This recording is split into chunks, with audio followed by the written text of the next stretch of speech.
Antonova, and we're filming today from an unauthorized March of Freedom. It's the first unauthorized protest rally in a year. I'm feeling very free right now myself, personally. I don't know about you. Yeah, I'm pretty... Freedom is on the march, as our former president used to say.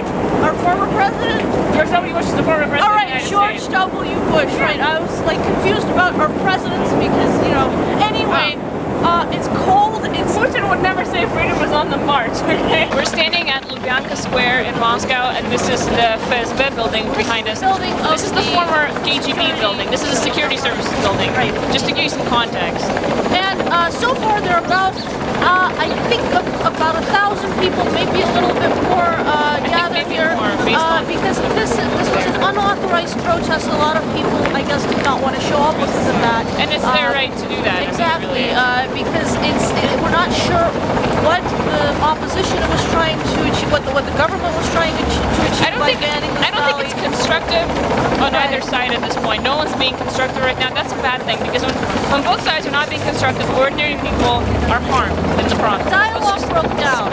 All dialogue broke down, and they basically admitted to that. There is no dialogue, there is no constructive conversation. So, what do you make of all of this, Natalia? What's going on? What's going on today? What do you think is going to happen? I think it's really irresponsible of the authorities to create this enormous jam of people at Lubyanka. Exactly. Because they're not thinking. Yeah. They're not thinking about people's safety right now. They're thinking about, you know, making their bosses.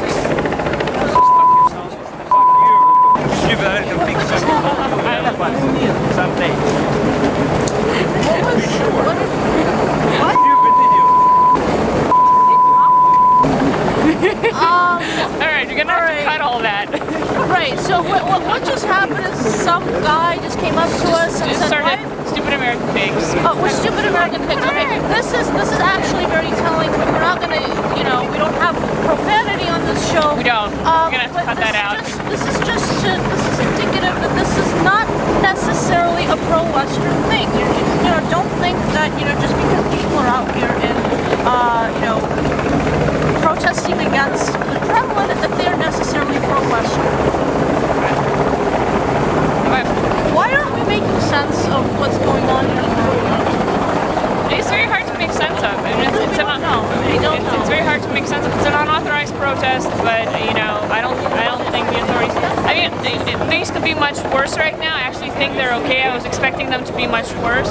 So some credit has to go to the police for being civilized so far. And some credit has to go to people who just didn't want to show up to an unauthorized protest. I was getting a lot of that among my friends who said, "Well, look, if you didn't authorize this, then you know they were telling their leaders, why are you telling us to come?" Yeah, if you're a protest leader, your responsibility is to keep the people who follow you safe. Right. That's your responsibility, and if you're not doing that, then I think both sides failed in this case, and I just hope that, you know, everything is peaceful and everything else peacefully. But we just got here and we don't really know. We don't really know. So stay tuned. We were the ladies in Russia. Let's hope that this is the end. And this is I've lived in Russia for like 2.5 years. The first time anyone calls me an American pig. And the truth is that I was really tempted to just start swearing at him in Russian, and then like call up my husband and get him to like. Swear at him in Russian. Eventually, I did. Did he hear me? I hope he heard me. The guy heard you. And then I turned to the guy and I swore at him in English first, and then at the end I swore at him in Russian. He was like, I'm sorry, no, just no. Just don't go there with me today. Just don't go there with me today. Yeah. Well, this is why this kind of stuff is so dangerous, because you can have people start acting mentally unstable at these kinds of things, and you get lots of provocateurs in the crowd. So we actually don't know if that guy was just venting his frustration or if he was paid by someone to start a fight. People come here to vent their frustration at government, whether you know you had a fight with somebody, it's the government's fault. Whether something else happened, it's the government's fault. Bus was late, it's the government's fault. That's why we're all here. My feet are cold, it's the government's fault, clearly.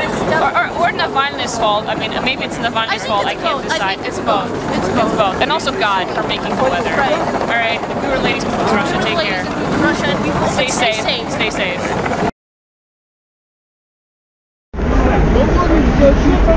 Intrepid journalist Arutunyan. Standing behind a tree. I need to get my gloves back on, so I'm talking. Get your gloves back on because we've had We've had a few arrests here. We've had a few stampedes. We're just standing behind a tree trying to not get knocked down. That's the best thing to do in a situation like this. Natalia, you're standing behind a crowd, and there was just an arrest in that crowd, right? Tell us about it. What did you see? I saw nothing. I saw nothing. I know nothing. I don't want them to kill me later. I saw nothing. I know nothing. I know nothing.